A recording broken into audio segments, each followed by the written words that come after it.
Innal hamdalillah nahmaduhu wa nasta'inuhu wa nastaghfiruh wa na'udzu billahi min shururi anfusina wa min sayyiati a'malina may yahdihillahu fala mudilla lahu wa may yudlil fala hadiya lahu. Allahumma shalli wa sallim wa barik ala sayyidina Muhammadin wa ala alihi wa ashabihi wa man tabi'ahum bi ihsanin ila yaumiddin. Rabbi shrah li sadri wa yassir li amri wahlul 'uqdatam min lisani yafqahu qawli, amma ba'd. Allahumma anfa'na bima 'allamtana wa 'allimna ma yanfa'una wa zidna ilman nafi'a. Jemaah kajian subuh Masjid Al-Aqsa yang dimuliakan oleh Allah Subhanahu wa taala. Alhamdulillah setelah libur lebaran kita bisa bersilaturahim kembali. Saya ucapkan meskipun sudah lewat sebulan ya. Taqabbalallahu minna wa minkum, ja'alanallahu wa iyyakum minal aidin wal faizin. Mohon maaf lahir dan batin. Alhamdulillah kita bisa berkumpul kembali untuk sama-sama membahas tema fikih yang insyaallah di subuh hari ini terkait dengan ibadah yang sebentar lagi kita akan laksanakan. Mungkin sebagian dari jamaah ada yang diberikan izin oleh Allah Subhanahu wa taala untuk memiliki kesempatan berangkat haji tahun ini, dan juga yang mungkin tidak sempat haji tahun ini ya melaksanakan ibadah kurban di waktu yang sama ya. Jadi insya Allah akan membahas sedikit terkait dengan fikih haji yang terkait dengan ibadah haji maupun ibadah kurban. Jemaah sekalian, tentu ibadah haji ini kalau kita lihat dalam sejarahnya ibadah yang tertua ya. Bahkan Ka'bah itu yang menjadi pusat ibadah haji itu sebetulnya sudah dibangun atau sudah disiapkan bahkan sebelum Nabi Adam diciptakan ya. Inna awwala baitin wudi'a lin-nasi lalladzi bi Bakkah ya. Bahwa masjid pertama yang dibangun itu adalah yang di Makkah, Bakkah dalam ayat Al-Qur'an disebutkan ya.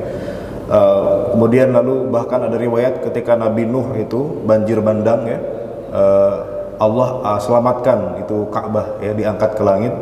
Lalu kemudian di zaman Nabi Ibrahim dan Nabi Ismail kemudian dibangun kembali dari pondasi yang telah ada, dan sampai sekarang kita melihat bangunan Ka'bah masih kokoh berdiri dan menjadi kiblatnya umat Islam. Ini ibadah yang tertua gitu ya. Bahkan sebelum Nabi Muhammad SAW pun orang Arab jahiliyah itu sudah terbiasa berhaji sebetulnya ya, mengelilingi Ka'bah walaupun ya dengan cara yang tidak dibenarkan, yaitu dengan menaruh banyak berhala di sekeliling Ka'bah gitu ya. Tapi ritual ibadah haji itu adalah ritual yang memang sudah dilakukan bahkan sebelum Nabi Muhammad SAW itu diutus menjadi nabi gitu ya. Bahkan menjadi pusat perdagangan, menjadi pusat perekonomian Mekah waktu itu ya. Karena orang Mekah itu karena ada haji di mana orang itu banyak berbondong-bondong dari penjuru dunia datang ke Mekah, sehingga ya perekonomian itu hidup ya di Mekah. Banyak orang yang kemudian jualan khamr, jualan arak itu ya sangat laku di Mekah ya, karena banyak orang datang ke sana. Bahkan jualan patung ya sebagai berhala yang mereka sembah di Mekah itu ya banyak impor juga dari Syam, dari Suriah, itu kan menjadi pusat perekonomian waktu itu ya. Lalu kemudian Islam datang dan merefresh atau mengkoreksi apa yang dilakukan orang-orang jahiliyah dalam hal tata cara pelaksanaan ibadah haji yang benar itu ya. Maka Nabi mengatakan khudhu anni manasikakum, ambillah manasik kalian dariku gitu ya. Nah, maka ibadah haji ini ibadah yang luar biasa pahalanya Pak. Bagi yang tahun ini diberikan kesempatan naik haji, maka sungguh ini merupakan anugerah luar biasa, karena haji itu kata Nabi al-hujjaju wal mu'tamirun itu wafdullah ya. Bahwa orang yang haji, orang yang umrah itu adalah tamu Allah. Tamu itu dalam Islam harus dimuliakan. Seorang sahibul bait, seorang tuan rumah, itu bagian dari ajaran Islam adalah memuliakan tamu. Maka tamu sangat memuliakan, bahkan dalam tradisi orang Melayu tamu itu adalah raja. Nah, ini yang jadi sahibul baitnya, yang jadi tuan rumahnya adalah Allah Subhanahu wa taala. Jadi ketika orang datang bertamu kepada Baitullah, ke rumah Allah, maka pasti akan difasilitasi oleh Allah. Semua hajatnya akan dipenuhi oleh Allah Subhanahu wa taala. Maka Nabi mengatakan idza da'auhu istajabahum wa idza istaghfaruhu ghafarahumullah. Jadi ketika orang haji menjadi tamu Allah, minta sesuatu di depan Ka'bah di hadapan Allah, itu pasti Allah akan kabulkan hajatnya sebagai tuan rumah yang wajib melayani para tamunya ya. Dan ketika para jemaat haji itu meminta ampun kepada Allah, pasti Allah ampuni. Itu janji dalam hadis Nabi Muhammad SAW. Karena orang haji itu adalah tamu Allah yang pasti sebagai tuan rumah Allah akan melayani, Allah akan memberikan semua apa yang menjadi kebutuhan orang yang haji itu. Minta apapun dikabul, minta ampunan pasti Allah ampuni. Itu dalam hadis begitu. Jadi ini kesempatan luar biasa bagi orang yang bisa haji tahun ini. Bahkan dalam hadis yang lain disebutkan bahwa orang yang haji itu akan dibangga-banggakan oleh Allah Subhanahu wa taala di depan para malaikat. Yubahi bihimul malaikat. Jadi Allah itu akan membanggakan orang yang haji di depan para malaikat. Kita tahu para malaikat itu kan makhluk yang paling agung ya, paling suci gitu, karena malaikat tidak pernah maksiat. Tapi di hadapan para malaikat itu Allah membanggakan orang manusia yang berhaji, orang yang penuh dengan ketaatan dan ketundukan, wukuf di Arafah, itulah mereka yang dibanggakan oleh Allah Subhanahu wa taala depan para malaikat. Padahal dulu para malaikat itu kan sempat underestimate Pak sama manusia ya. Ketika Allah menjadikan manusia sebagai khalifah di muka bumi, para malaikat itu underestimate. Masa Allah menjadikan orang yang suka merusak di bumi itu, yang suka mengalirkan darah itu kok jadi khalifah? Kami ini, kata para malaikat, adalah makhluk yang selalu mensucikan engkau gitu ya. Kenapa manusia yang dijadikan khalifah? Nah, tapi ternyata Allah memberikan sebuah kebanggaan bagi orang yang berhaji di depan para malaikat yang dulu pernah underestimate sama manusia itu, Pak. Jadi ini sebuah kehormatan luar biasa di mana jemaat haji dibanggakan oleh Allah Subhanahu wa taala. Tapi ini menjadi tanggung jawab juga, Pak, bagi Pak Haji dan Bu Haji itu ya, setelah kepulangan hajinya ini menjadi tanggung jawab luar biasa, karena kita sudah dibanggakan oleh Allah. Jangan sampai kita menodai kebanggaan itu, Pak. Jadi Pak Haji, Bu Haji itu ya, sepeninggal dari Mekah nanti ya, jangan sampai menodai kebanggaan Allah. Sudah dibanggakan di depan para malaikat, ternyata habis haji malah perilakunya lebih buruk ya, masih suka nilap, korupsi dan seterusnya. Itu nanti malaikat bakal bilang bahwa oh, ini jadinya manusia yang dibangga-banggakan itu oleh Allah gitu ya. Itu Allah pasti murka, Pak, ya, menodai kebanggaan Allah. Jadi kita harus menjaga kehormatan itu, karena kita sudah diberikan kebanggaan oleh Allah Subhanahu wa taala di depan para malaikat bagi orang-orang yang memang punya kesempatan berhaji. Nah, jemaah sekalian, tentu sebagai materi fikih haji ini kita mulai dari apa itu haji seperti biasa ya. Secara bahasa haji itu dari kata hajja yahujju, dalam bahasa Arab artinya qasada, al-qasdu, mendatangi. Nah, maka haji itu mendatangi Baitullah ya, secara bahasa seperti itu.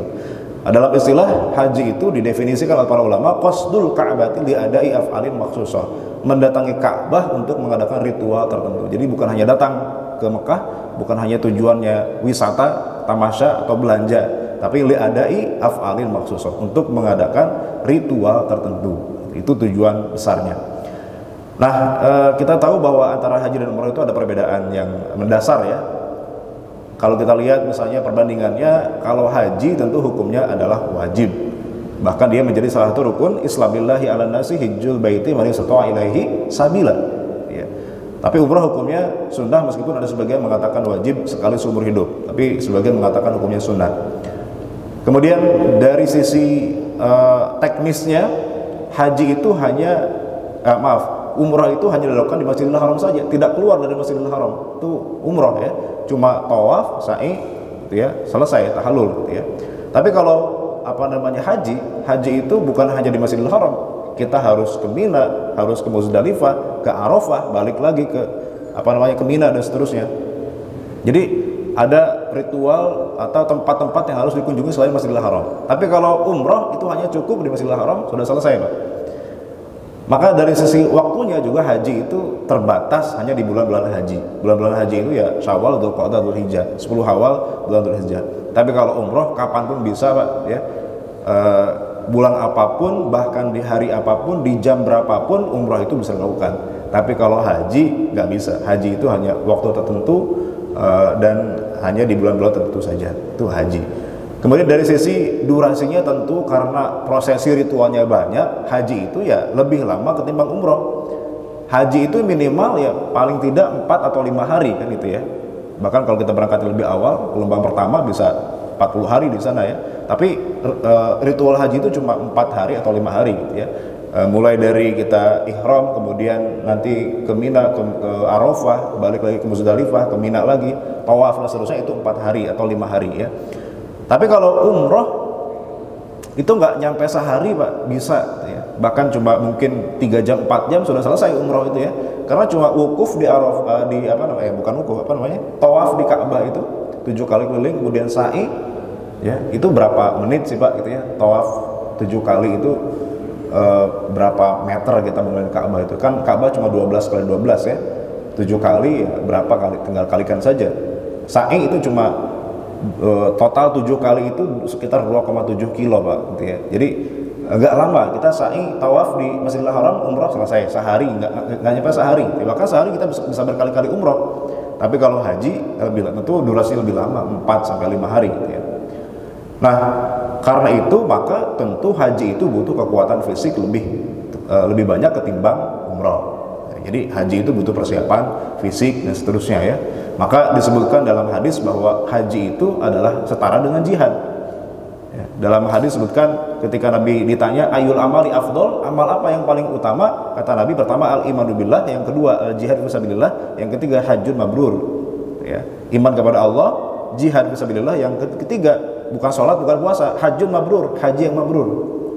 Bahkan dalam hadis yang lain ketika Aisyah nanya, ya, Rasul, bukankah kami mendengar bahwa jihad itu adalah amal yang paling utama? Kata Nabi, bagi kalian haji adalah jihad kalian. Bagi orang yang tidak bisa jihad, orang tua, anak kecil, perempuan, maka haji setara dengan jihad. Karena memang dalam pelaksanaannya haji itu butuh kekuatan fisik yang luar biasa Pak. Kita 4 hari 5 hari di Mina, di Muzdalifah, di Arafah, itu kan tawaf, sa'i, butuh kekuatan fisik luar biasa Pak ya. Kita hanya memakai kain ihram, nggak pakai daleman dan seterusnya gitu ya. Kita makan sebatas terbatas, kita harus antri di kamar mandi, itu kan butuh kekuatan fisik yang luar biasa. Jadi maka disertakan dengan jihad ya, setara dengan jihad ya. Kemudian ya umroh tentu lebih ringan Pak, umroh lebih santai ya. Ya kita bisa 9 hari itu 1 harinya umroh, 8 harinya kita jalan-jalan Pak ya, ke Madinah, kemana belanja dan seterusnya gitu kan. Kan yang lama itu sebetulnya itunya Pak ya. Haji juga begitu, 40 hari kita di Mekah itu ngapain Pak? Orang cuma 4 hari 5 hari doang gitu ya. Selebihnya ya kita jalan-jalan ya, belanja itu kan, yang lebih lama dan lebih banyak mengeluarkan uang tuh itunya sebetulnya ya. Hajinya sih nggak lama gitu kan. Nah tentu haji itu karena durasinya lebih panjang, tentu ya biayanya lebih mahal gitu ya. Umroh ya tergantung paketnya juga sih ya, kadang ada yang lebih murah, lebih mahal, tapi secara umum ya haji ya otomatis pasti lebih mahal gitu. Walaupun di Indonesia Pak kita termasuk paling murah nih ya untuk urusan haji, karena kita bahkan ada istilah dana talangan ya. Orang yang nggak punya uang pun, belum punya uang gitu ya, bisa minjem ke bank gitu ya, bank nanti yang nalangin uang berangkat haji bisa sekarang itu ya. Jadi ya konsekuensinya akhirnya antriannya panjang ya. Kalau kita mau haji biasa ya siap-siap aja. Sekarang berapa tahun Pak ngantri ya? Lebih dari 20 Pak ya. Siap-siap aja, apalagi kemarin ditunda pandemi 2 tahun ya. Nah itu yang sudah harusnya tahun kemarin berangkat ya otomatis tertunda juga. Nah berbicara masalah kemampuan, kalau kita lihat teks perintahnya dalam Al-Quran itu kan Allah secara tegas langsung mengatakan lillahi ala nasi hijul baiti manis atau ilaihi sabila. Jadi dari perintah awalnya saja Allah langsung memberikan pengecualian bahwa yang wajib itu adalah manis atau ilaihi sabila. Siapa yang memang dia mampu secara perjalanan ke haji itu. Jadi orang yang tidak mampu sebetulnya tidak wajib.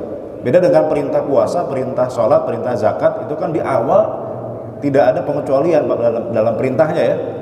Sholatlah, puasalah, zakatlah. Tapi kalau haji langsung Allah manis atau ilaihi sabila. Siapa yang mampu? Maka mampu itu apa maksudnya? Maka dalam hadis disebutkan az-zadu war-rahilah. Mampu itu adalah 2. Pertama bekal untuk di sana, dan juga bekal untuk orang yang ditinggalkan, anak istri ditinggalkan maka wajib dibekali. Yang kedua ar-rahilah, ya dia mampu membayar atau mampu melakukan perjalanan. Rahilah itu unta dalam bahasa Arab ya. Jadi mampu dia berjalan dari negaranya ke haji. Itu batas kemampuan orang. Tapi tentu bukan hanya itu, ada kemampuan yang lain, yaitu apa? Finansial dia mampu Pak, tapi fisik tidak mampu. Makanya sekarang dibatasi Pak. Berapa umur yang boleh haji itu? 65 Pak ya. Sekarang dibatasi. Di atas itu sudah nggak boleh haji sekarang ya. Nah ada batas kemampuan fisik. Tapi bukan berarti orang yang tidak mampu secara fisik kemudian punya uang dia nggak wajib. Dia tetap wajib. Nah, terus gimana caranya? Ada istilah namanya badal haji. Dibadalin hajinya, sebagaimana kasus di zaman Nabi ya. Ada seorang perempuan yang ibunya meninggal, sudah bernazar untuk haji tapi kemudian keburu meninggal.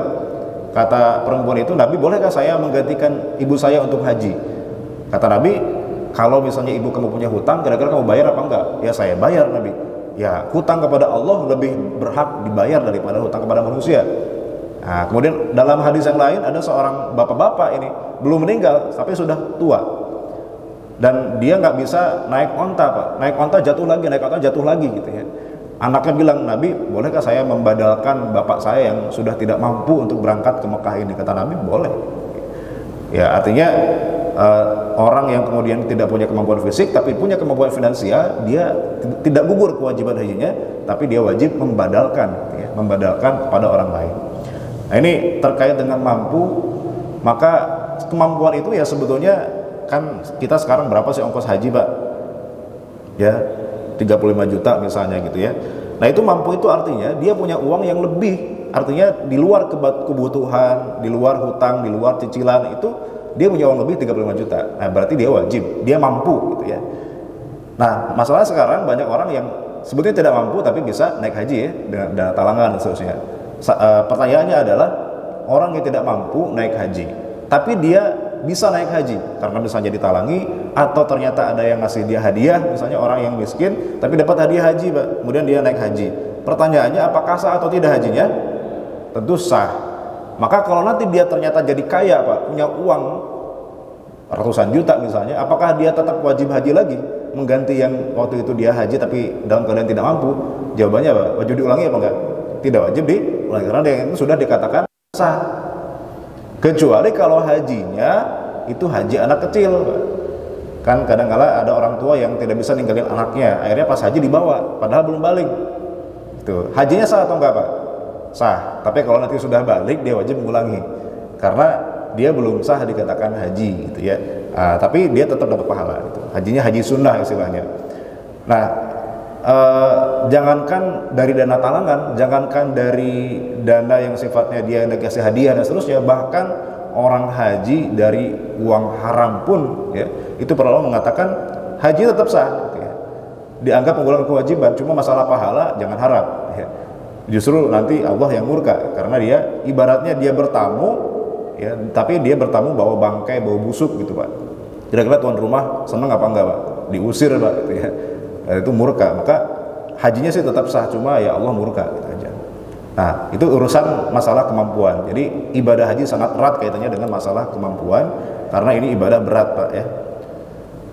Kalau kita lihat sejarahnya tadi bahwa ibadah haji itu ibadah yang tua ya, ibadah yang sudah lama dilakukan oleh manusia dari nabi-nabi sebelumnya. Walaupun tentu dari nabi ke nabi syariatnya mungkin beda, tapi pada dasarnya haji itu sudah ada dari zaman Nabi Ibrahim ya sampai Nabi Muhammad SAW. Nah, kalau kita lihat bagaimana persyariatan haji di masa Nabi Muhammad SAW, perintah haji itu baru turun di tahun ke-6 Hijriah.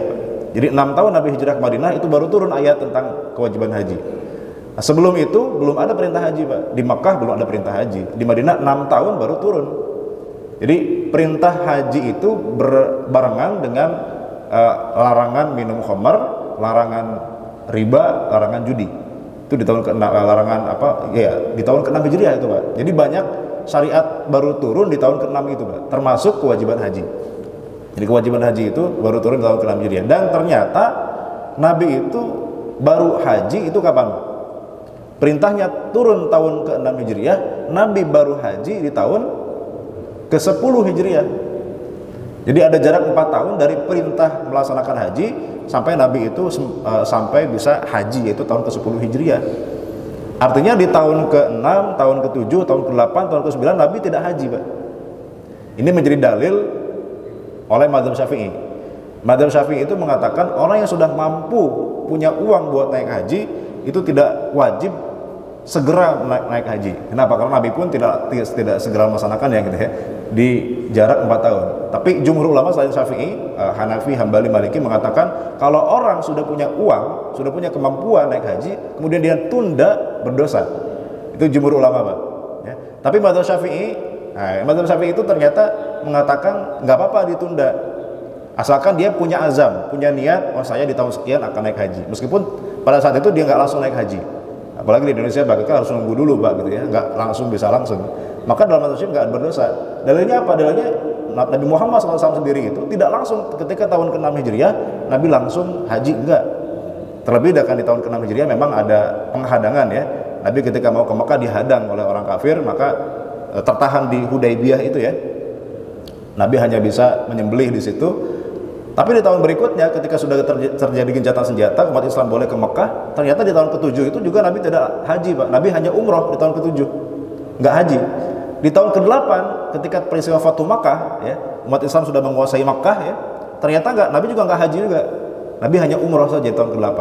Tahun ke-9 Nabi tidak melakukan perjalanan ke Mekah. Baru tahun ke-10 Nabi melakukan haji untuk pertama kali dan terakhir. Jadi Nabi itu haji cuma sekali pada dalam seumur hidupnya. Itu disebut dengan haji wada ya. Karena haji perpisahan 2 bulan kemudian setelah itu Nabi wafat. Setelah haji wada itu ya. Jadi itu haji pertama dan terakhir Nabi Muhammad SAW. Nah ini peristiwanya di zaman Nabi ya. Jadi Nabi itu ya haji sekali itu ya, tahun ke-10. Tahun 7, 8, 6, 7, 8 Nabi umroh, 9 Nabi nggak ke Mekah, 10 Nabi ke Mekah untuk melaksanakan ibadah haji ya. Nah jadi tadi haji itu kalau kita lihat di masa jahiliyah sudah dilakukan, cuma ya beda syariatnya ya. Di masa jahiliyah itu bulannya berubah-ubah, jadi nggak hanya di bulan Dzulhijjah saja, tapi bulan kadang-kadang di bulan Muharram, kadang-kadang di bulan Safar, itu hajinya orang jahiliyah ya. Innaman nasi ziyadah fil kufri yudhallu bihi alladziina kafaru. Sungguhnya mengundur-undurkan bulan haram itu adalah menambah kekafiran, disesatkan orang-orang yang kafir dengan jadi orang-orang jahiliyah itu dulu hajinya diundur-undur, jadi nggak tetap di bulan haji. Nah, makanya setelah Islam datang, Nabi diutus, maka kemudian ditetapkanlah haji itu hanya di bulan-bulan tertentu saja. Kemudian caranya juga orang jahiliyah itu aneh-aneh ya. Jadi hajinya itu ya bersiul, bertepuk tangan ya. Makanya dalam Al-Anfal ayat 35, wa makana sholatuhum 'indal baiti illa muka'aw wa tasbih. Salat mereka di sekitar Ka'bah tidak lain hanya sekedar siulan dan tepukan. Jadi kita kalau ada orang jemaah haji yang keliling di Ka'bah itu tepuk tangan, siul-siul, Pak, itu hajinya orang jahiliyah gitu ya. Itu orang jahiliyah begitu. Bahkan ya mereka itu korban untuk berhala ya. Berhala ditempatkan di sekeliling Ka'bah, bahkan tawaf sambil bertelanjang, itu orang-orang jahiliyah. Dan arah tawafnya terbalik, Pak. Orang jahiliyah itu kan kalau kita itu berlawanan arah jarum jam ya. Nah, orang jahiliyah itu searah jarum jam. Nah, tawafnya terbalik. Nah, syariat Islam kemudian merubah arahnya gitu ya. Jadi haji itu ibadah yang sudah lama ya. Lalu kemudian disempurnakan di masa Nabi Muhammad SAW. Nah, kalau kita bicara hukum haji itu sendiri, tentu haji itu ketika sudah memenuhi syaratnya maka menjadi wajib. Dia sudah mampu atau pernah dinazarkan atau hajinya haji qadha. Haji qadha itu gimana? Haji qadha itu adalah dia pernah haji, tapi ketika haji ternyata rukunnya nggak dipenuhi, Pak. Nggak sempat wukuf di Arafah, nggak sempat tawaf ifadah, ya, nggak sempat sa'i, rukunnya nggak dilaksanakan. Maka apa yang terjadi, Pak? Dia harus mengqadha, tahun berikutnya dia harus datang lagi, Pak, gitu ya. Maka hati-hati rukun itu jangan sampai ditinggalkan, gitu ya. Karena kalau ditinggalkan hajinya nggak sah dan dia wajib ulangi, gitu ya. Lumayan, Pak, 2 kali berangkat hajinya ya. Nah, itu wajib kalau sudah qadha begitu ya. Kemudian ada haji yang sunnah, yaitu yang tentu haji yang kedua, seterusnya ketiga ya, atau haji anak kecil yang belum balik, itu hajinya sunnah, dianggap berpahala. Ada haji yang makruh. Haji makruh itu haji yang berulang-ulang, Pak. Tiap tahun dia naik haji, padahal di sekeliling rumahnya itu banyak orang miskin, perumahan kumuh ya, tapi tiap tahun dia naik haji dan nggak pernah sedekah sama orang sekitarnya. Itu yang makruh, Pak. Hajinya nggak berpahala seperti itu ya. Makanya Kiai Ali Mustafa Yaqub itu pernah bikin tulisan ya, haji pengabdi setan ya, itu menohok banget ya. Jadi tiap tahun dia naik haji tapi korupsi nggak tinggal gitu ya, sedekah juga nggak, pelit sama tetangga, tapi tiap tahun dia naik haji. Nah, itu yang makruh, Pak, ya. Kemudian wanita tanpa izin suami, itu juga haji yang makruh. Nah, ada haji yang haram. Haji yang haram itu ya haji pakai uang haram, itu haji yang haram. Meskipun kalau secara fikih mungkin sah selama dia memenuhi syarat rukunnya, tapi itu haji yang haram, tidak berpahala bahkan berdosa. Ya. Karena banyak orang kemudian mengira dengan haji mudah-mudahan korupsinya jadi berkah. Mudah-mudahan diampuni dosanya. Padahal ya itu syarat naik haji itu ya dengan uang yang halal. Innallaha thayyibun la yaqbalu illa thayyiban. Allah itu maha baik dan tidak menerima kecuali yang baik. Maka sedekah, zakat, naik haji semua harus syaratnya ada dengan uang yang halal tentu saja ya.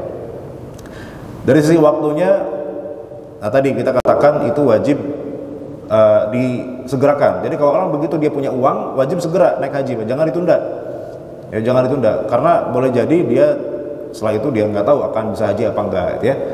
Maka wajib segera. Tapi Madzhab Syafi'i mengatakan ya boleh ditunda selama dia berazam, berniat bahwa nanti tahun sekian dia akan naik haji. Karena dalilnya tadi ya, dalilnya bahwa Nabi sendiri ternyata menunda, tidak langsung naik haji. Ketika tahun ke-6 dapat perintah, tidak langsung naik haji. Nabi menunda 4 tahun, tahun ke-10 baru kemudian Nabi naik haji. Dan semua hadis yang dipakai oleh jumhur itu dikatakan oleh Madzhab Syafi'i semuanya hadis yang lemah ya, sehingga dikatakan ya tidak wajib menyegerakan ya. Ya cuma ini akan banyak dikritik apalagi oleh pemilik travel Pak ya. Tuh, masa Ustadz harus boleh ditunda gitu ya, wajib aja deh gitu ya. Biar semangat naik haji. Tapi ya begitu, faktanya memang ulama beda pendapat. Madzhab Syafi'i malah mengatakan boleh menunda. Tapi ya tentu saja kita nggak tahu umur ya, kalau bisa segera kenapa enggak. Kemudian kalau kita lihat hadis tentang haji ini hadis tentang tadi ya, boleh membadalkan haji. Kalau kita punya orang tua yang pernah punya kemampuan finansial tapi mau haji keburu meninggal, maka kita sebagai anaknya boleh membadalkan haji dengan syarat kita sendiri pernah berhaji. Sudah pernah berhaji, kalau belum pernah berhaji maka ya haji dulu Pak. Itu di zaman Nabi Muhammad SAW itu ada sahabat yang dia haji untuk saudaranya namanya Subrumah. Kemudian dia mengatakan, kamu sudah haji apa belum? Belum. Kalau kita hujjah nafsika, kamu dulu haji baru kamu badalkan orang lain. Jadi memang yang membadalkan ya harus yang pernah haji gitu ya. Cuma nanti ulama beda pendapat masalah boleh nggak orang yang membadalkan haji itu dia dapat upah. Ya, itu nanti ulama beda pendapat, ada yang mengatakan boleh, ada yang mengatakan nggak boleh. Ya sama dengan orang baca Quran gitu seterusnya, hak azan itu boleh nggak dia terima bayaran ya. Tapi jumhur mengatakan boleh-boleh saja, karena kan orang membadalkan haji juga butuh tenaga, butuh waktu dan seterusnya ya. Jadi nggak ada masalah. Bahkan sekarang ada bisnis badal haji kan gitu ya, orang membadalkan haji itu dibisniskan. Nah itu sebagai fasilitas juga bagi orang yang memang nggak bisa naik haji, bisa membadalkan. Nah kalau kita lihat jadwal haji itu Pak ya, kan tadi dikatakan haji itu cuma 4 atau 5 hari saja, tergantung dia ngambil nafar awal atau nafar sani ya. Kalau nafar awal berarti cuma 4 hari, nafar sani cuma 5 hari jadinya. Nah di antara yang prosesi yang tanggal 8 sampai tanggal 13 itu ada yang kuning, ada yang merah ini Pak ya. Kalau yang kuning itu sebetulnya wajib haji, artinya tidak menjadi rukun haji ya. Nah yang 4 ini yang kemudian menjadi rukun gitu ya, atau minimal wajib haji.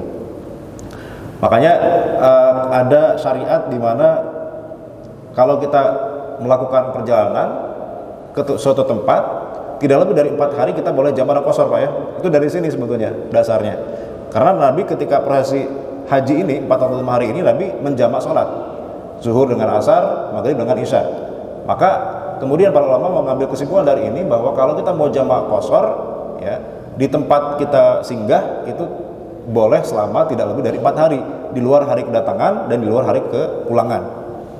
Kalau lebih dari 4 hari maka sudah tidak boleh lagi jamak dan qashar. Ini dasarnya ini Pak ya, karena di selama 4 hari Nabi haji itu Nabi menjamak gitu ya. Nah kalau kita lihat petanya ya, ini kan peta nanti Pak ya, jemaah haji itu ya akan mengunjungi paling tidak beberapa tempat. Pertama Mekah tentu saja, Masjidil Haram. Kemudian dari Masjidil Haram ya, dari mikot dia ihram. Kemudian setelah itu sunnahnya di tanggal ke-8 itu, tanggal ke-8 Zulhijjah dia singgah ke Mina dulu Pak ya, dia sholat duhur, asar, maghrib ya, dia di Mina di situ karena Nabi melakukan itu Pak. Tapi ini bukan bagian dari rukun haji ya, ini termasuk nanti sunnah haji ya. Dan dari Mina paginya besoknya tanggal 9 ya berangkatlah untuk menuju prosesi haji yang paling utama, yaitu wukuf di Arafah. Ini dari Mina ke Arafah jaraknya kira-kira 25 km Pak. Saya sih belum pernah haji Pak, tapi ini informasinya gitu ya, 25 km dari Mina ke Arafah. Ya sekarang sudah ada MRT Pak ya, tapi katanya kalau jemaah haji Indonesia belum boleh Pak ya naik MRT ya, hanya buat beberapa jemaah dari wilayah tertentu saja katanya ya. Kalau jemaah Indonesia hanya baru boleh naik bis katanya, tapi wallahu alam nanti ya gimana. Nah itu sudah gampang sekarang. Dulu ya Nabi dan para sahabat naik onta Pak, dari Mina ke Arafah 25 km. Sekarang sudah gampang ya, ada MRT, ada bis ya.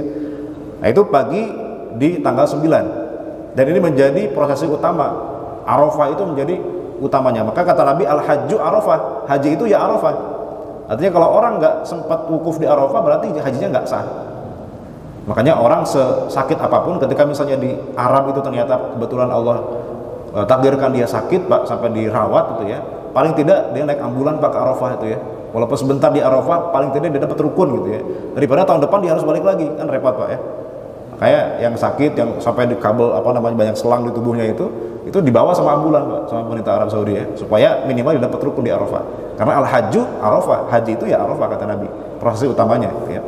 Nah Arafah di sana kemudian dari misalnya zuhur sampai memang kalau sunnahnya sih Pak, Arafah itu dia mendapatkan siang dan malam di Arafah. Artinya misalnya dia sore di Arafah, kemudian dapat minimal maghrib di Arafah, baru setelah itu dia ke Muzdalifah. Walaupun boleh saja misalnya dia hanya siang doang di Arafah, baru kemudian sebelum sore dia pergi ke Muzdalifah, itu sah-sah aja sebetulnya. Tapi sunnahnya memang dia dapat siang dan malamnya di Arafah, bagian dari siang, bagian dari malam gitu. Bukan berarti 24 jam di situ. Ini minimal dapat bagian dari siang, dapat bagian dari malam, dapat dua bagian gitu ya.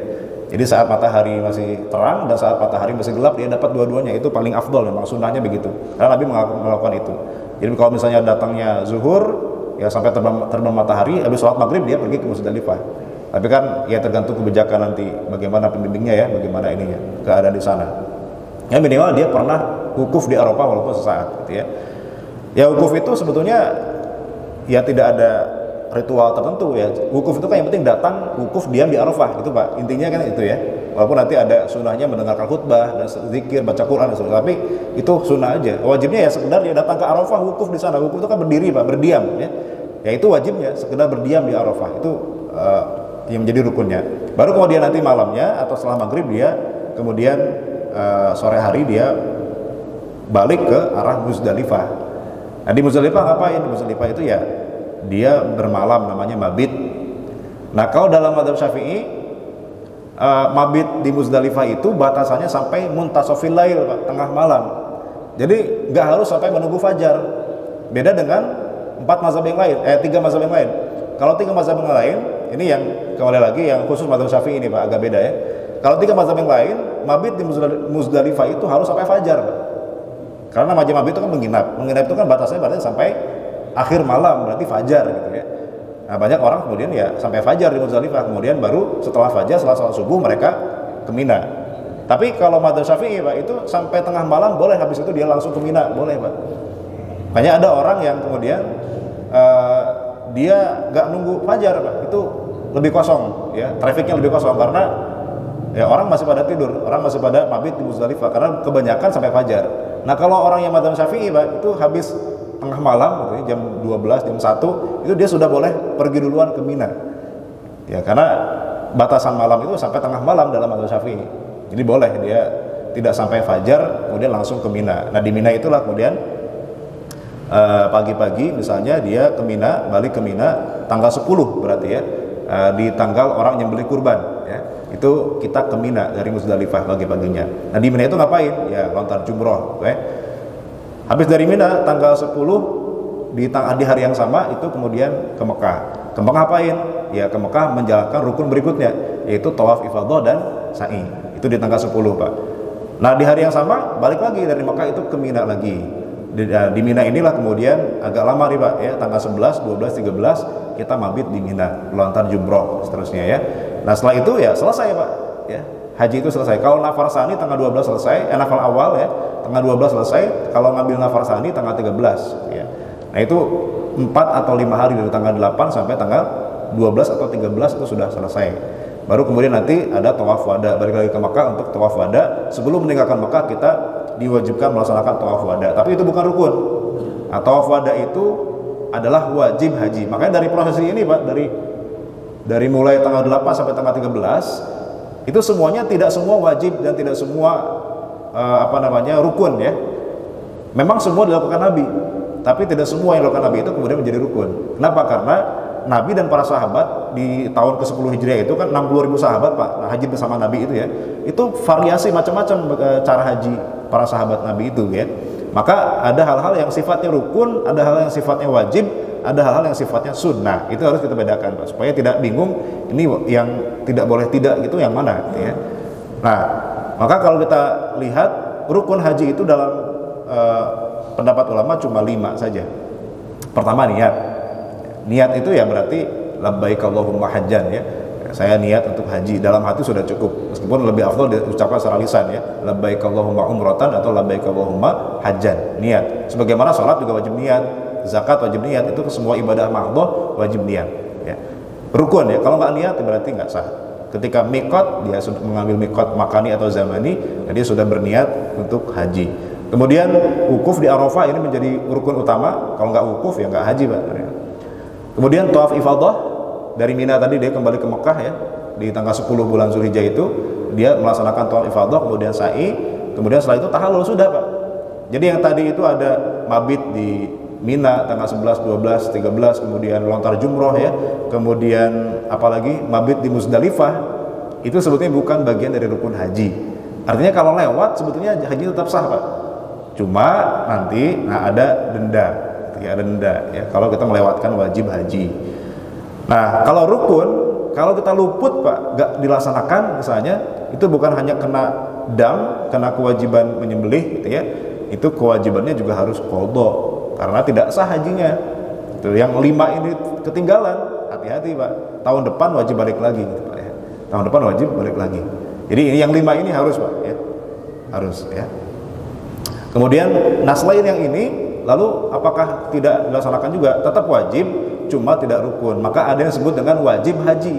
Ada rukun haji, ada wajib haji. Bedanya apa? Kalau rukun haji tidak dilaksanakan, hajinya tidak sah, wajib bayar dam dan dia wajib qadha. Tapi kalau yang wajib haji, wajib dilaksanakan, cuma kalau luput dia tidak wajib mengulang hajinya tahun depan, cuma wajib bayar dam. Apa saja? Ihram dari mikot ya, mikot. Nah ini yang jadi perdebatan juga masalah mikot haji ini Pak ya. Buat jemaah yang Indonesia itu kan mendarat di Riyadh misalnya, itu mikotnya dari mana? Mikot makaninya apakah wajib mikot dari pesawat atau nanti cukup mikot di Jeddah itu ya, di darat?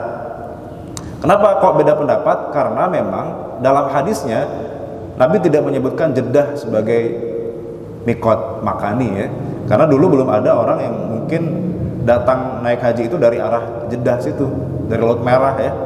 Yang kali itu Nabi menentukan mikot makan itu dari mana? Kalau dari Yaman, Yalamlam gitu ya. Kalau dari Madinah, Bir Ali. Dari arah Syam di mana gitu ya. Dari arah Irak, daerah timur. Itu aja. Nah, Jeddah itu belum ada hadisnya nih. Kalau dari Jeddah kemana nih mikot makaninya gitu ya. Akhirnya di sini ulama beda pendapat. Ada yang mengatakan ya berarti kita kan dari arah timur ya, naik pesawat itu Pak, berarti kan ikut mikotnya Irak misalnya gitu ya.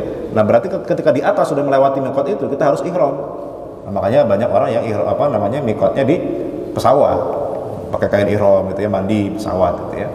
Nah tapi sebagian travel haji itu juga ada yang mengambil pendapat yang udah ihramnya ketika sudah di Jeddah saja, itu juga boleh. Kenapa? Karena Jeddah itu juga menjadi istihad baru ya, karena istilahnya kalau kita ambil garis bayang-bayang itu ya Jeddah lah itu jadi mikotnya ya, kan Yalamlam, Bir Ali dan seterusnya itu kalau diambil garis bayangan itu Jeddahnya itu jadi mikotnya gitu ya. Jadi nggak ada masalah sih sebetulnya Pak, mau di pesawat atau di Jeddah itu dua-duanya sama-sama punya landasannya ya. Karena yang di pesawat juga itu istihad juga Pak, nggak ada hadisnya. Mikot di pesawat ada nggak hadisnya Pak? Ya nggak ada, zaman Nabi itu kan nggak ada pesawat kan. Jadi itu juga istihad juga, yang di pesawat, yang di Jeddah juga sama-sama istihad itu ya. Jadi nggak ada masalah. Kemudian mabit di Muzdalifah. Nah, mabit di Muzdalifah itu juga wajib haji. Artinya bukan bagian dari rukun. Kalau tidak dilaksanakan sah hajinya, hanya saja dia ada kewajiban dam nanti ya. Kalau dia tidak melaksanakan mabit di Muzdalifah, skip misalnya dari Arafah langsung ke Mina, nah itu nanti ada damnya ya. Kemudian mabit di Mina, habis dari Muzdalifah kemudian ke Mina tadi ya, bermalam di Mina, itu juga bukan bagian dari rukun haji, tapi dia hanya wajib haji. Melontar jamarat juga bukan bagian dari rukun. Kemudian tawaf wada itu adalah wajib haji. Konsekuensinya apa? Kalau tidak dilaksanakan, maka kewajibannya adalah menyembelih ya, menyembelih hewan kurban di tanah haram. Kalau tidak, maka apa konsekuensinya? Yaitu puasa ya. Kalau tidak bisa menyembelih, maka puasa 3 hari di tanah haram, kemudian 7 hari ketika sudah sampai di Indonesia. Ustaz, kalau misalnya saya nggak bisa puasa 3 hari di Tanah Haram gimana? Boleh nggak 10 harinya di Indonesia? Gitu ya. Nah, Madzhab Syafi'i mengatakan boleh kalau tidak mampu 3 hari di Tanah Haram, misalnya karena fisik lemah ya, nggak bisa puasa di sana, boleh di Indonesia dia 10 hari puasa tapi dipisah 3 harinya dulu, gitu. Kemudian setelah itu dikasih jarak 4 hari plus kira-kira jarak perjalanan antara Mekah ke tempat dia. Misalnya dari Mekah ke tempat dia itu jaraknya misalnya 1 hari. Nah, berarti 4 hari plus 1 hari 5 hari. Jadi jaraknya 5 hari gitu Pak. Antara puasa 3 hari dengan 7 harinya. Jadi jangan langsung 3 hari kemudian plus 7 10 hari berturut-turut, enggak, tapi dipisah 3 hari kemudian dipisah 4 hari plus berapa lama perjalanan dari Mekah ke tempat dia, tempat pulang dia. Maka itulah waktu jarak antara yang 3 hari dengan 7 harinya. Tuh. Ini yang Madzhab Syafi'i seperti itu ya ketentuannya. Tapi pada dasarnya wajib di 3 hari itu di sana di Mekah ya. Baru kalau nggak bisa, nah itu boleh 10-10-nya di Indonesia atau dengan syarat tadi dipisah antara 3 hari dengan 7 harinya. Itu ketentuan dalam Madzhab Syafi'i. Nah, ini konsekuensi kalau dia tidak melaksanakan wajib haji. Oke. Nah, kalau kita bicara larangan, selain tadi ada yang rukun, ada yang wajib, juga ada larangan kita dalam hal ihram, Pak ya. Ini yang patut catat, mungkin tidak kita bahas semuanya. Ya, di antaranya pakaian berjahit buat laki-laki itu nggak boleh ya. Menutup kepala, pakai topi, pakai peci itu nggak boleh. Menutup wajah bagi wanita pakai cadar itu nggak boleh ya. Parfum setelah mulai itu nggak boleh. Tapi kalau sebelum ihram boleh, Pak, itu bahkan jadi sunnah. Jadi sebelum kita ihram, sebelum masuk mikot, itu kita disunahkan pakai parfum dulu. Nah, tapi setelah ihram itu kita udah nggak boleh pakai parfum, ya, sudah nggak boleh. Bahkan pakai sabun mandi yang berbau harum itu juga nggak boleh. Sifatnya harum-harum itu nggak boleh ya. Makanya ada nanti sabun yang tidak berbau harum ya, buat kita mandi nanti di sana bisa. Tapi nggak boleh yang ada bau harumnya, karena dianggap sama dengan parfum ya. Kemudian menyisir rambut, cukur rambut, potong kuku, jima, akad nikah, berburu, menebang pohon, berburu hewan darat. Kalau berburu hewan laut boleh, Pak, misalnya iseng lagi haji kita mancing gitu, Pak ya, itu masih boleh. Tapi kalau hewan darat, nah itu yang nggak boleh, hewan darat nggak boleh ya.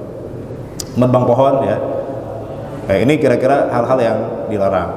Nah ini kalau misalnya dilanggar gimana? Dan ini dilanggar memang ada ketentuan tadi harus ada dam, cuma berbeda nanti tiap tingkat pelanggarannya, Pak. Kalau cuma misalnya dia nyukur rambut atau motong kuku misalnya, atau mencumbu istrinya tapi tidak sampai jima ya, itu nanti ada 3 pilihan. Pertama dia menyembelih, kalau dia nggak bisa atau misalnya pilihan yang kedua adalah puasa 3 hari ya, kemudian dia memberi makan 6 orang miskin dengan 1 orangnya 1,5 sok. Itu kalau misalnya ini, Pak, pelanggaran ihram yang sifatnya tidak sampai jima tadi ya, motong kuku, motong rambut, pakai parfum, itu damnya atau sanksinya pilihan 3 itu kita bisa milih, Pak, bukan urutan ya, kita boleh milih, boleh menyembelih, atau kalau mau misalnya boleh puasa 3 hari, atau memberi makan 6 orang miskin, 1 miskin setengah sok itu berarti berapa, 1,5 kilo beras ya itu. Tapi kalau sampai jima, nah jima itu nanti lebih tinggi ininya, Pak, sanksinya. Jima itu nanti harus menyembelih seekor unta, Pak, bair ya kalau jima. Nah ini hati-hati, Pak ya, makanya pengantin baru kalau naik haji harus dipisah, Pak, kamarnya ya, karena kalau sampai jima itu harus memotong seekor unta ya, harus memotong seekor unta, jadi damnya lebih tinggi gitu, Pak. Akad nikah ya nggak boleh, Pak, nikah di sana, atau bukan dia yang nikah tapi dia jadi wakil buat orang lain, itu juga nggak boleh ya. Nah ini yang harus kita pahami terkait dengan larangan ihram. Baik, saya kira ini sudah jam 6, paling tidak ini ya sebagai bekal sedikit untuk masalah rukun haji, Pak ya. Ini kalau kita bicara tawaf misalnya, ya tawaf itu syaratnya sama dengan sholat, Pak ya. Tawaf itu sama dengan sholat, wajib suci dari hadas ya, kemudian ya itu wajib suci dari hadas, menutup aurat dan seterusnya. Nah hanya saja bedanya dengan sholat, kalau tawaf kita boleh ngobrol, kalau sholat kita nggak boleh ngobrol, nggak boleh bicara di luar bacaan sholat. Kalau tawaf kita boleh sambil ngobrol, Pak, itu nggak membatalkan tawaf ya. Sebetulnya dalam tawaf pun tidak ada bacaan khusus ya, cuma nanti kan akan diajarkan nanti oleh pembimbing haji kita bacaan-bacaan khusus, tapi sebetulnya tidak wajib. Ya, yang penting kita berkelilingnya itu, tawafnya itu kan yang penting berkeliling ya. Mau ngobrol sebetulnya nggak ada masalah. Mau sambil selfie juga nggak batal gitu ya tawafnya. Hanya saja wajib dalam keadaan yang suci. Nah, masalahnya kalau kita madzhab Syafi'i agak repot ya. Karena madzhab Syafi'i itu kalau bersentuhan dengan istri kita lawan jenis itu kan batal, Pak. Maka dikit-dikit wudu nanti kan repot juga, apalagi jamaahnya membludak ya. Maka ya banyak yang kemudian akhirnya meminjam madzhab Hanafi. Nggak apa-apa pada saat itu kita pinjam madzhab Hanafi.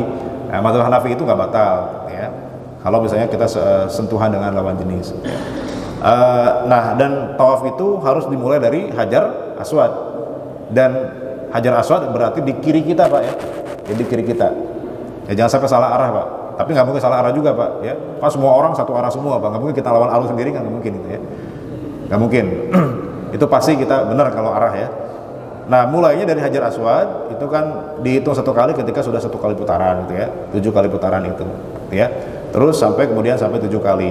Nah, itu ada Hijri Ismail. Nah, Hijri Ismail itu adalah bagian dari Ka'bah, Pak. Maka nggak boleh kita motong lewat tengah-tengah situ, nggak boleh, Pak ya. Nah, Hijri Ismail itu harus diputari juga di luar gitu ya, karena itu bagian dari Ka'bah. Kemudian kalau sa'i, nah sa'i ini juga termasuk salah satu bagian dari rukun apa namanya haji. Sebagaimana kita tahu ya, sa'i itu berarti 7 kali. 7 kalinya dihitung bagaimana? Bukan bolak-balik baru dihitung 1 kali, tapi sebalik itu 1. Balik lagi ke sofa 1 kali, ke marwah 1 kali, sampai 7 kali. Berarti kalau mulai dari sofa, berakhirnya di mana, Pak? Pasti di marwah ya. Kalau selesainya kok di sofa, berarti nggak 7 kali itu, Pak ya. Nah, jadi dari sofa itu marwah 1 kali gitu ya. Balik lagi ke sofa 1 kali, 2 kali berarti ke marwah 1 kali lagi, dan seterusnya sampai dia berujung nanti selesainya di marwah. Nah, itu berarti sudah 7 kali. Kalau selesainya kalau di sofa, nah berarti hitungannya salah, Pak gitu ya. Nah, itu harus di marwah selesainya gitu ya, 7 kali itu ya. Nah, sekarang sudah enak karena tempatnya sudah adem, Pak ya, ada atapnya. Dulu ya ketika Siti Hajar itu nyari air itu kan luar biasa, Pak, perjuangannya. Jadi sa'i itu adalah salah satu bentuk kita ibadah simbolik untuk mengenang perjuangannya Siti Hajar ya. Saya kira itu, Pak, untuk sekelumit tentang ibadah haji. Mudah-mudahan ini dikasih kelancaran semua, Pak, yang ibadah haji tahun ini. Bagi yang belum diberi kesempatan, mudah-mudahan kita semua, saya dan Bapak Ibu di masjid ini juga ditakdirkan oleh Allah untuk segera menyusul, Pak ya. Mudah-mudahan di tahun depan kita bisa haji semua, insyaallah. Amin ya rabbal alamin. Baik, kalau ada sedikit pertanyaan silakan, Pak. Kalau yang ditambahkan silakan.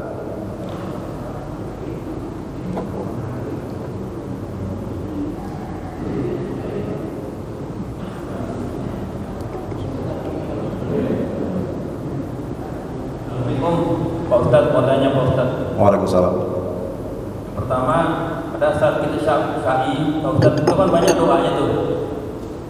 Doanya macam-macam tuh, Pak Ustadz. Itu kalau nggak hafal gimana? Cah apa nggak?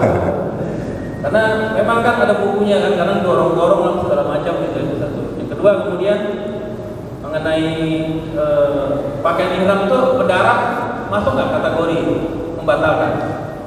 Ya. Ketiga, sisir tadi, sisir rambut. Sisir rambut tuh apa betul larangan? Ya. 3. Cukup? Ya, makasih Pak Ustaz. Ya. Assalamualaikum. Waalaikumsalam warahmatullahi. Terkait dengan bacaan sa'i tawaf itu tidak ada bacaan khusus sebetulnya, Pak ya. Jadi nggak baca apapun itu tetap sah sa'inya, tawafnya. Cuma kalau bisa daripada ngobrol gitu ya, ya mending doa gitu, Pak ya, daripada ngobrol. Kan banyak juga yang sambil sa'i sambil nyanyi apa tuh, Pak, yang ada yang teriak Pancasila segala macam, itu macam-macam juga gitu ya. Ya itu sebenarnya nggak apa-apa, nggak membatalkan sa'i juga. Artinya sa'i itu ya itu rukun gerakan, Pak, bukan rukun bacaan. Yang penting kita bolak-balik sofa marwah, itu yang menjadi rukunnya. Urusan bacaan itu terserah, Pak. Bahkan nggak baca apapun sambil ngobrol sebenarnya sah-sah aja. Cuma daripada ngobrol, ini kan kesempatan luar biasa buat kita bermunajat sama Allah. Kita berdoa lah. Doanya apa? Ya kalau bisa yang maksur, yang maksur. Maka nanti diajarkan sama mungkin ininya ya, orang manasiknya. Atau ya kalaupun enggak, ya doa yang kita bisa, yang kita hafal gitu. Atau doa pakai bahasa Indonesia pun ya boleh-boleh aja gitu, Pak ya. Doa nanti dikasih yang kedua misalnya gitu, Pak ya. Ya boleh-boleh aja gitu kan. Enggak ada masalah. Nah, itu bukan jadi rukun. Jadi bacaan itu bukan rukun. Yang jadi rukun adalah gerakannya. Termasuk tawaf. Tawaf itu yang rukun ya berkelilingnya itu, berjalan keliling Ka'bah itu yang rukun. Tidak ada bacaan khusus, tidak ada kewajiban untuk berdoa khusus, yaitu masing-masing aja doanya ya. Ada video di YouTube itu ya yang dia doanya minta fulus gitu ya. Itu boleh-boleh aja tuh Pak ya. Ada tuh ya. Jangan fulus, minta akhirat gitu kan. Fulus gitu. Yang gak ada masalah juga. Gak ada doa khusus.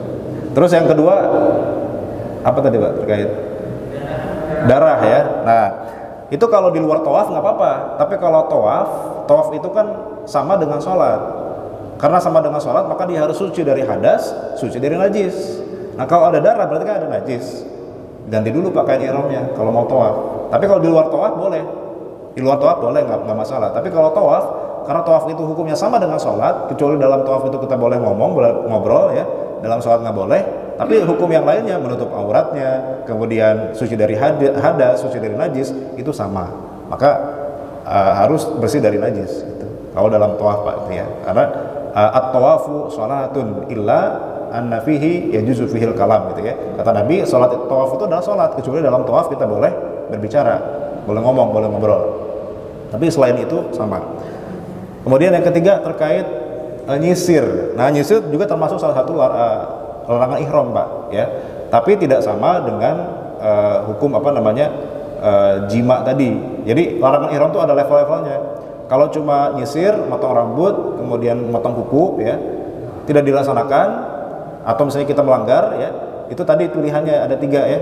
Menyembelih kalau mau pilihan yang kedua adalah puasa 3 hari, kalau enggak memberi makan 6 orang miskin setengah shaw, itu hukumannya. Karena kenapa? Karena haji itu kita harus dalam kondisi memang bukan bermewah-mewahan, bukan sedang bermegah-megahan, kita dalam kondisi yang merasapi ya bagaimana penderitaan gitu ya, bagaimana Nabi Ibrahim, Siti Hajar, Nabi Ismail itu ketika dulu beribadah kepada Allah Subhanahu wa taala di tanah yang tandus, kering kerontang dan seterusnya. Maka yang sifatnya mewahan ya, ada parfum gitu ya, pakaian yang berjahit itu dilarang, semuanya harus ada seterusnya. Nah, tapi tidak semuanya sama. Kalau jihad itu nanti larangannya agak berat ya. Dia harus menyembelih unta dengan beratnya dan seterusnya. Tapi kalau sekedar menyisir, yaitu nanti larangannya adalah larangan yang sifatnya boleh mengambil di antara 3 itu sanksinya ya. Baik, masih ada lagi Pak? Assalamualaikum warahmatullahi wabarakatuh. Waalaikumsalam warahmatullahi wabarakatuh.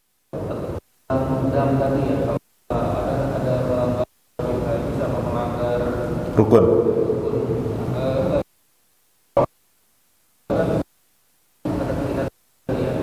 Kalau wajib haji itu bukan pilihan, Pak. Wajib haji itu urutannya 2, cuma 2 ya. Kita kalau bisa menyembelih, kalau mau baru pindah puasa 3 dan 7 itu. Tapi larangan haji itu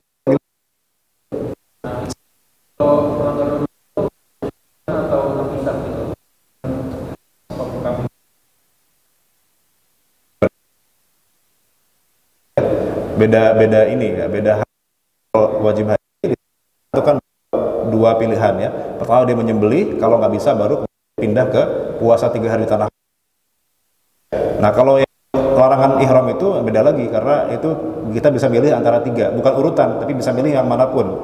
Mau nyembelih silakan, mau puasa 3 hari silakan, mau ngasih makan 6 orang silakan.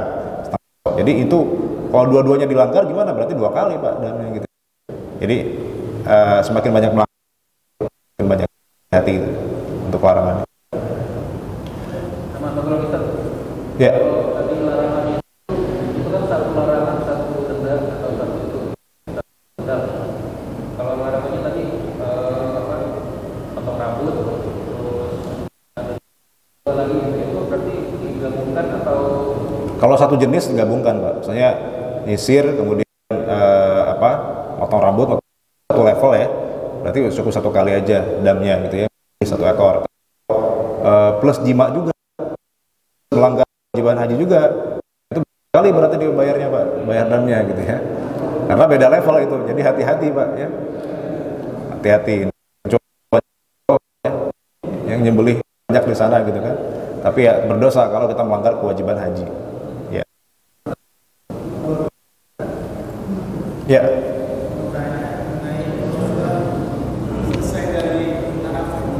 Ya.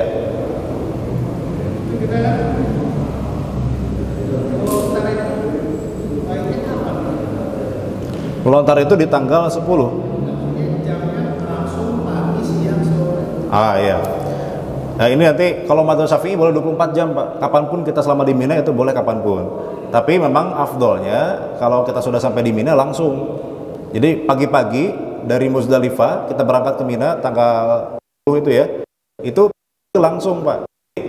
Kalau istilahnya tahiyatul masjid di Masjidil Haram dengan tawaf, kalau di masjid dengan sholat 2 kali, nah tahiyatul masjid di Mina itu adalah dengan melontar jumroh. Jadi ketika begitu sampai di tanggal 10 dari Muzdalifah itu, kita disunahkan langsung melontar jumroh. Tapi kan kalau kondisi tidak memungkinkan, tidak masalah. Selama 24 jam kita boleh kapanpun kita melontar jumroh, gitu ya, di tanggal itu. Jadi nggak ada masalah sebetulnya. Tapi kalau yang madhabnya Maliki itu memang wajib di pagi hari itu Pak ya. Jadi makanya kalau yang orang-orang Afrika itu akan berebut itu nanti ya, dia akan ya berebut pagi. Semuanya sama-sama berarti. Iya, untungnya kita madhab Syafi'i Pak. Kalau Syafi'i itu nggak wajib pagi hari. Boleh kapanpun 24 jam itu kita di Mina, mau malam, mau siang, mau sore, nggak ada masalah. Kapanpun kita sempat. Tukar aja mazhabnya ya. Ya kita kan memang dari awal kita ngambilnya madhab Syafi'i, kecuali dari awal kita madhab Maliki gitu ya. Itu memang harus dari pagi. Itu Ya. yang dilontar dulu yang mana? Kenapa? Yang dilontar dulu yang mana? Yang mana dulu yang Iya, Jumroh Aqobah nanti ya, ketika sampai di Mina itu Jumroh Aqobah. Nah, sekarang alhamdulillah ya, jumroh itu kalau dulu kan bentuknya kayak tiang gitu Pak ya.